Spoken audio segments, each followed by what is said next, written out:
Assalamualaikum warahmatullahi wabarakatuh.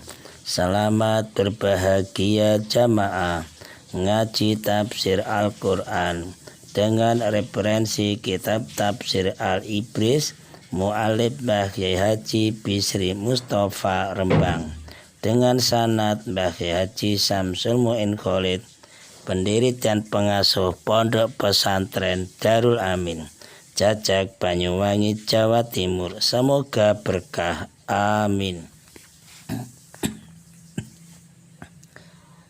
Dilanjutkan surat Al-Baqarah ayat 138. A'udzu billahi minasyaitonir rajim. Bismillahirrahmanirrahim. Sibghatullah wa man ahsanu minallahi sibghatan wa nahnu lahu abidun.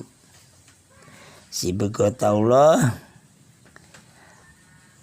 kelawan wadelane Gusti Allah. Wadelan itu celupan.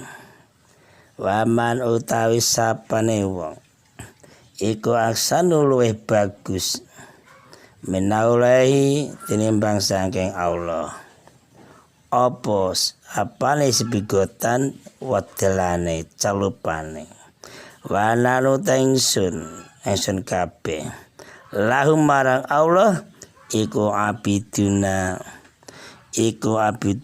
podo nyembah sapa ingsun kabeh. Ayat 138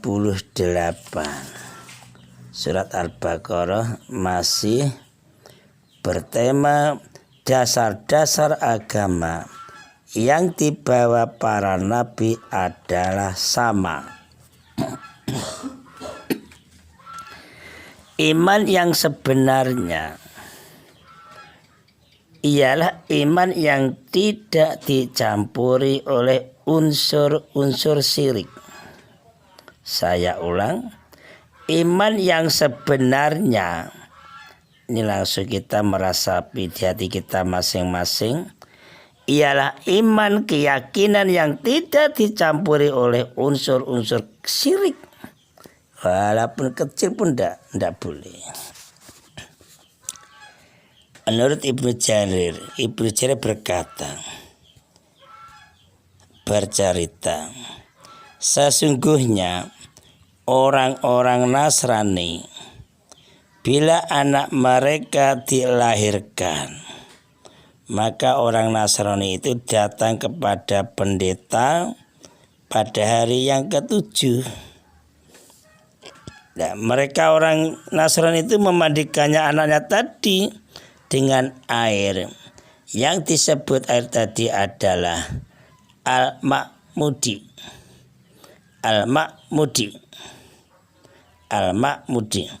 Untuk membaptisnya.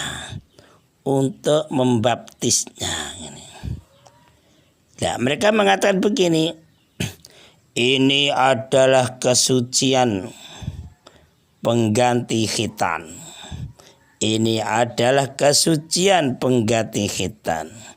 Jadi maka apabila mereka orang Nasrani telah mengerjakan seperti itu, anak dimandikan dengan air yang namanya Al-Ma'mudi, anak itu anak seorang Nasrani yang sebenarnya. Jadi dianggap suci, sudah suci, tidak punya dosa. Maka Allah menurunkan ayat ini, ayat 138 dengan ayat sibghah Allah. Sibghatullah, maksudnya sibghah Allah. Arti sibghah Allah, calupan Allah. Apa yang dimaksud dengan calupan Allah? Maksudnya ialah iman kepada Allah yang tidak disertai sedikit pun dengan kemusyrikan. Ingat, ayat ini si begotaulah biasanya jarang paham, ini dijelaskan. Iman kepada Allah yang tidak disertai sedikit pun dengan kemusyrikan. Hal ini ditegaskan oleh perkataan atau kalimat, dan hanya kepada Allah lah kami menyembah. Hati kita juga langsung seperti itu. Kita hanya menyembah kepada Allah saja itu. Tidak kepada yang lain, tidak kepada yang lain. Ini sudah ditegaskan oleh firman Allah surat Ar-Rum ayat 30. Maka hadapkanlah wajahmu dengan lurus kepada agama Islam. Kita betul-betul lurus, yakin, kuat. Sesuai fitrah Allah. Disebabkan Allah telah menciptakan manusia menurut fitrah. Tidak ada perubahan pada ciptaan Allah. Itulah agama yang lurus. Tetapi kebanyakan manusia tidak mengetahui. Memang betul. Tidak menyadari. Ayat ini menerangkan bahwa dalam menyelesaikan persoalan yang berhubungan dengan agama haruslah digunakan kaidah-kaidah atau dalil-dalil agama. Jadi tidak boleh didasarkan kepada hawa nafsu atau tidak boleh didasarkan pada keinginan manusia itu. Tidak boleh.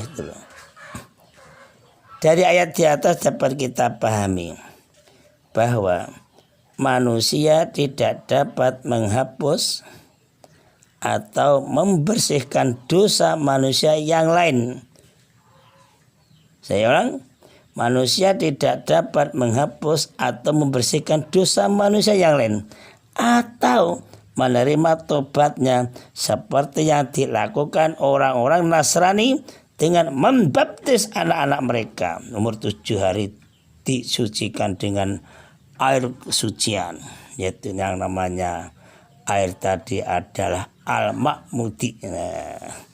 Kok enak bener. Khayal ya.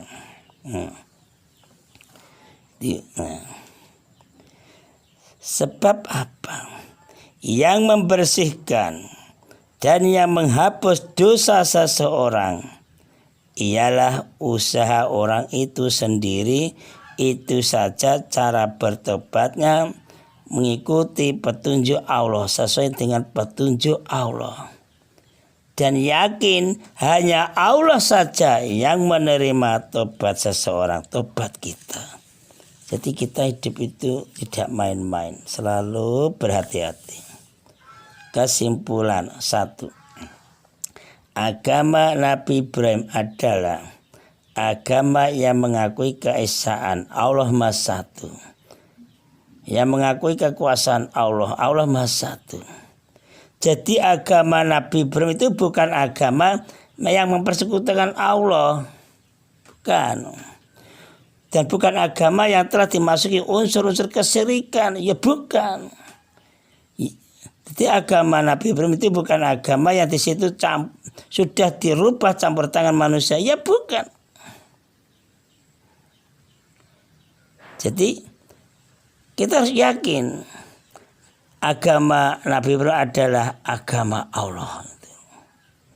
Yakin. 2. Iman kepada para nabi dan iman kepada Rasul Allah serta iman kepada kitab-kitab yang diturunkan Allah kepadanya termasuk rukun iman. Pokoknya rukun iman 6 itu sudah jadi satu paket yang sudah tersimpan pada hati kita masing-masing.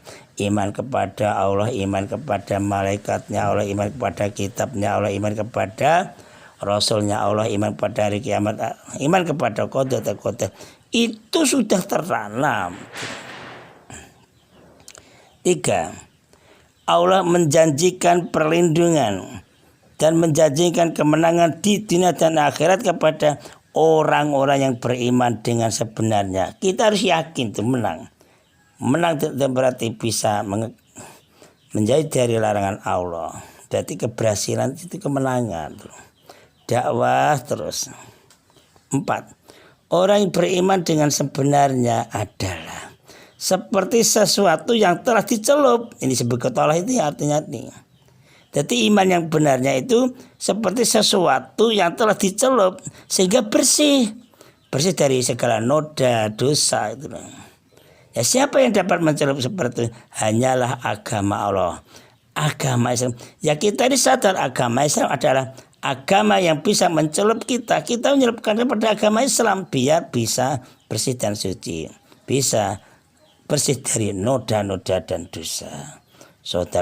Assalamualaikum warahmatullahi wabarakatuh.